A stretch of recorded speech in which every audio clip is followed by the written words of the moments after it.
I saw the crowd, which is sort of like, feels like a pre-pandemic crowd. I thought it was all to hear my sermon, but I think it's for Minyan Chaverim, which is even better.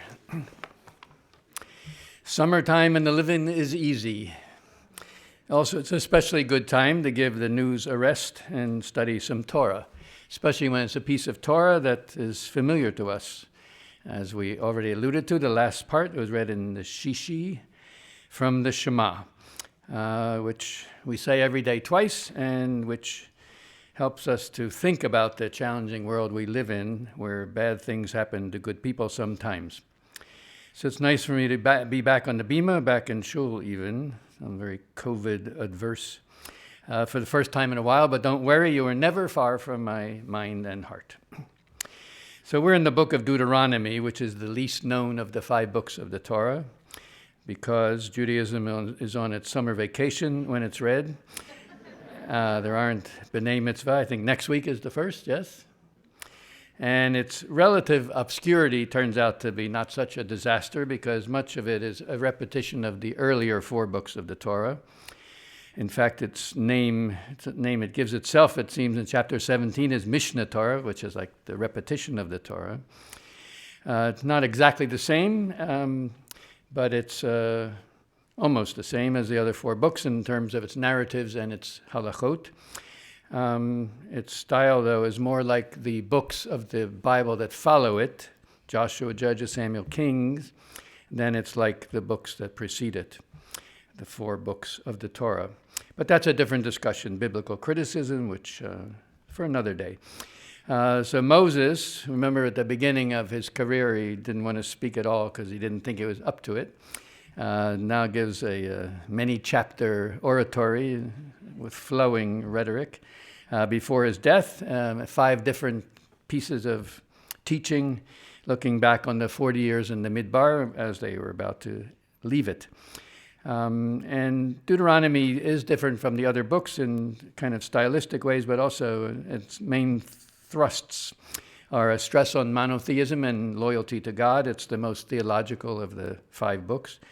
It talks about the covenant a lot and reaffirming that when they enter the land. And it looks to life once they're in the land and says that their welfare there will be dependent on the kind of society that they create. Deuteronomy, of course, contains the most important single verse in the Torah, which is Shema, earlier. So our portion is typical of Deuteronomy. Moses reminds the people of all their backslidings in the wilderness, and if they are going to get the gift of the land, which they soon will, it wasn't because of their merit, because God chose them. What does it mean that we're chosen? That's another sermon. I think that's usually misunderstood. And then the last part is, again, that our success in the land will be dependent on the kind of society that we maintain, and that will be actually the way we finish today. So this is a famous piece of Torah that we read earlier, and let's just remind ourselves of it. The Shema, which is one of the 2 main sections of the service, has some prayers before the actual Shema, and then afterwards it has the V'ahavta, and then it has the paragraph that we are going to read in a minute, just to remind you what it says, and then it has the prayer for the tzitzit. And here's what it says. If you will hear and obey the mitzvot that I command you this day to love and serve the Lord your God with all your heart, all your soul, then I will grant the rain for your land in season, rain in autumn, rain in spring. You shall gather in your grain and wine and oil. I will provide grass in your fields for your cattle. You shall eat and be satisfied. Take care, though, lest your heart be tempted and you stray and serve other gods and bow to them. Then Adonai's anger will flare up against you. God will close up the sky so that there will be no rain and the earth will not yield its produce. And you will quickly disappear from the good land that God has given you. And it goes on a little bit, but that's the thrust, and it should be familiar to you. And it's also not easy to accept. What's being promised or threatened doesn't seem to be what actually happens in the lives that regular people live with.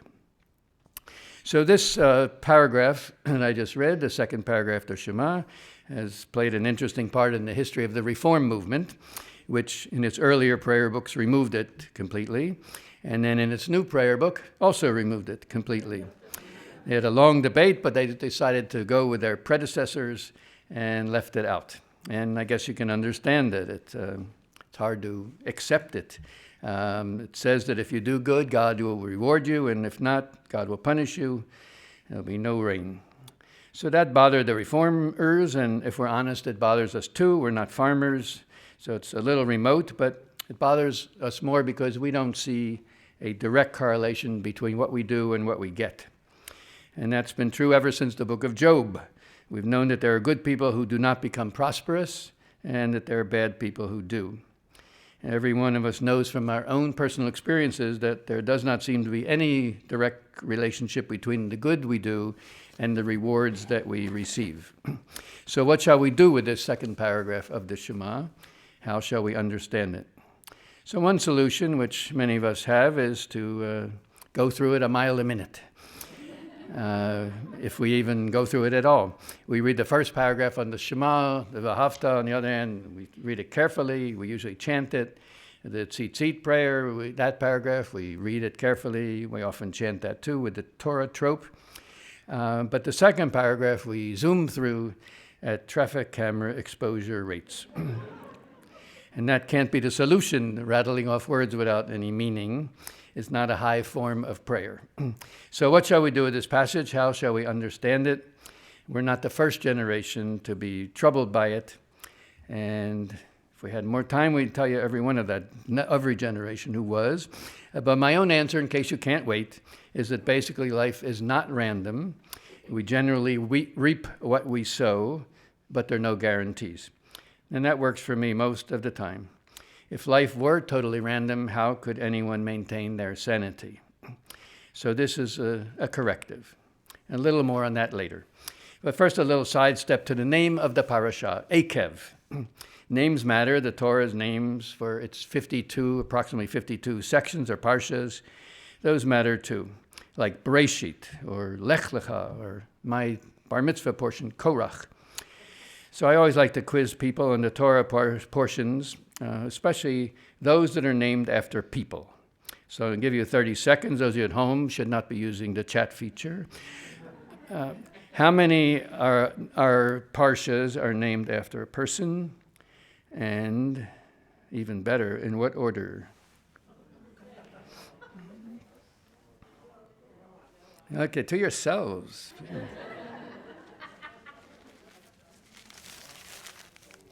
No peeking.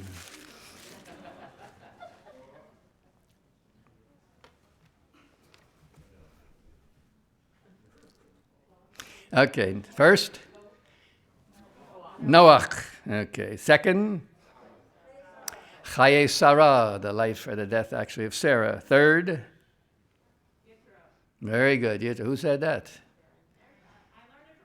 I learned it from you. Possibly. Yitro, which contains? Next, all the rest, I'll give you a little hint, are all in Bimidbar, in Numbers. Korach. Pinchas, yeah, one before Pinchas. Balak. Okay, there they are. Noach, Sarah, Yitro, Korach, Balak, and Pinchas. Now, what do three of those have in common? They're not Jewish, okay? 3 of the 6 are not Jewish, so we're not as parochial as sometimes we think we are. So let's get to our portion, Akev, which is the most unusual name for a parsha, I think. It's not a person's name, not a noun, it's not a verb. It's a conjunction. So, Akev. So some Chumashim translate Akev as if you keep the commandments, etc. Others translate because, and still others say since, all for that same word, Akev. The Torah portion begins with the sentence, the second word, V'haya Akev tishma'un et hamishpatim ha'eleh. If, or because, or since you keep these commandments, then blah, blah, blah. Okay? Okay, so no one's quite sure how to translate the word Akev, which is why it has so many different translations.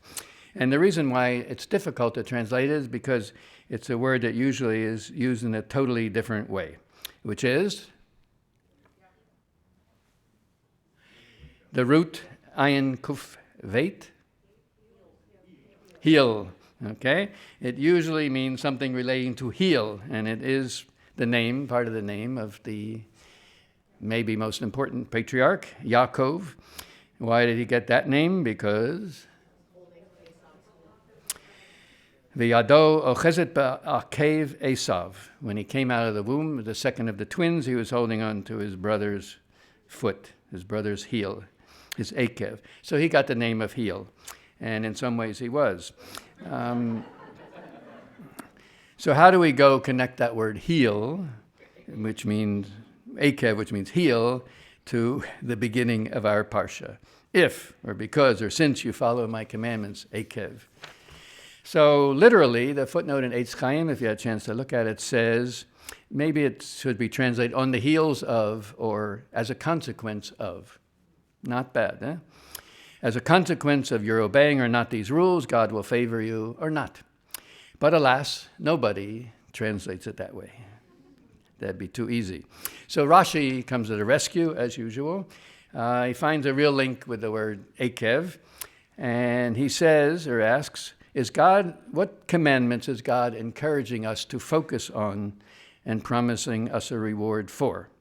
And he says, HaMitzvot kalos she'adam dash ba'akevav tishma'un, which means the commandments that we must make sure to focus on are the light, easy ones that people tend to step on with their heels and take for granted.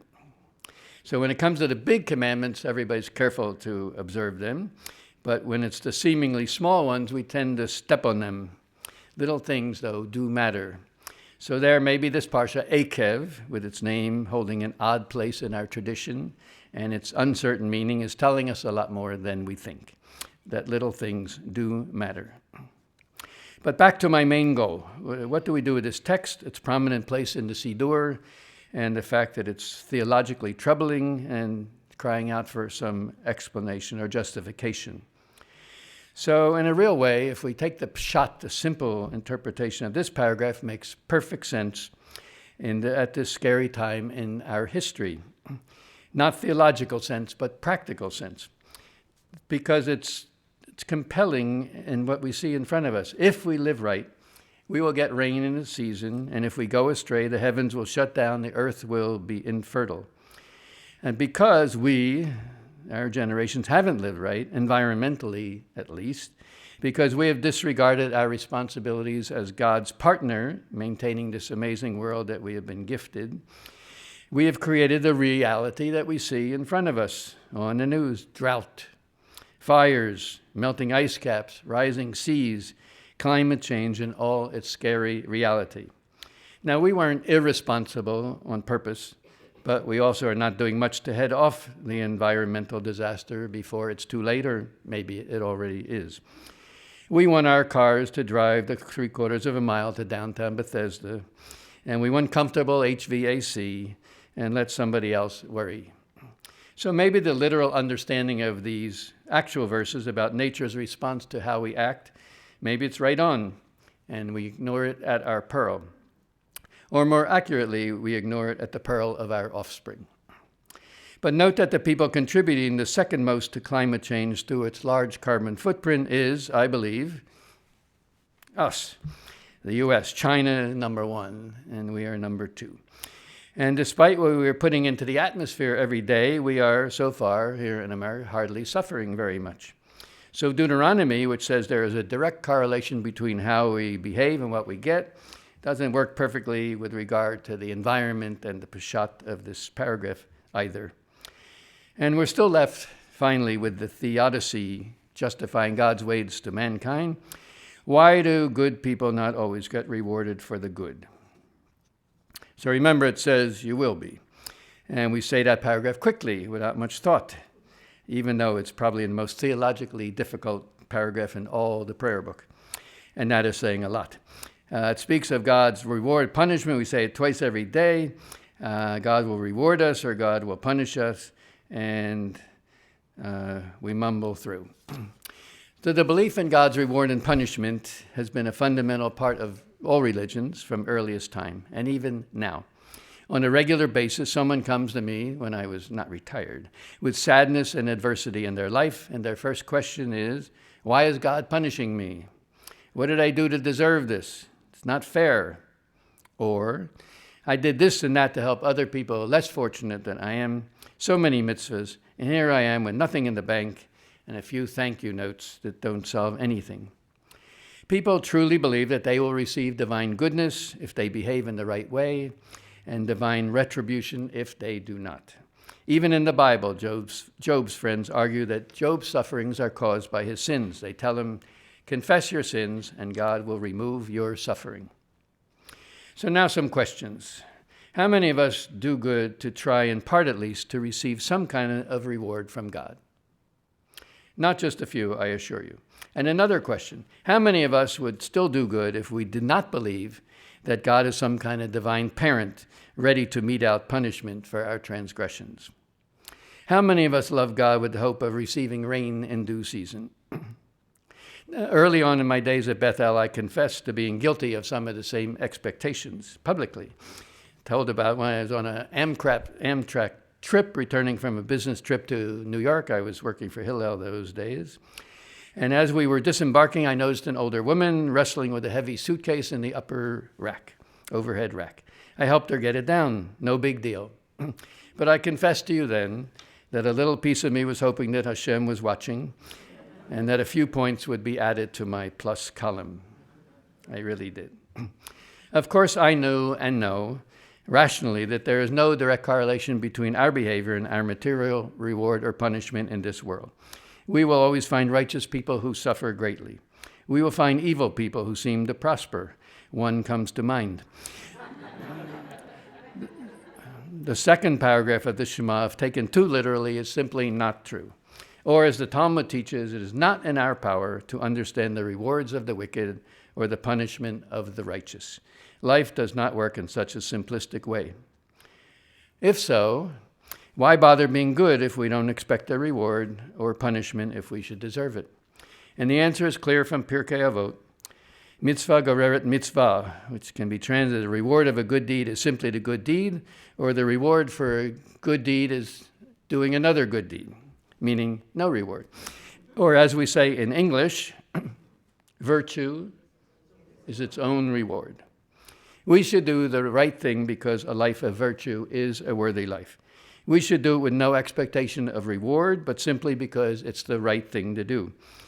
And this has real consequences, for example, for our family life. We don't give our kids presents because they return a lost object, or visit their grandparents, or behave nicely in a restaurant.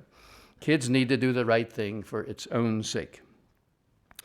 So, as I conclude, should we follow the lead of the Reform movement and remove the second paragraph of the Shema and all talk of divine reward and punishment? I prefer to keep the paragraph in our liturgy, for the paragraph still rings true, although not literally, because it rings true that a whole society that does the right thing, behaves in the right way, learns to love God and love their neighbor, the overall quality of life for everybody in that society gets better. That I truly believe. The rain we get may not be a literal rain, but rather the soft, gentle rain of living in a virtuous society. A good life becomes a life of quality. If everybody lived such a life, we would all feel the reward. And to that goal, each in our own way, and with those we know and love, to the goal of doing and living right, we must aspire. Shabbat Shalom.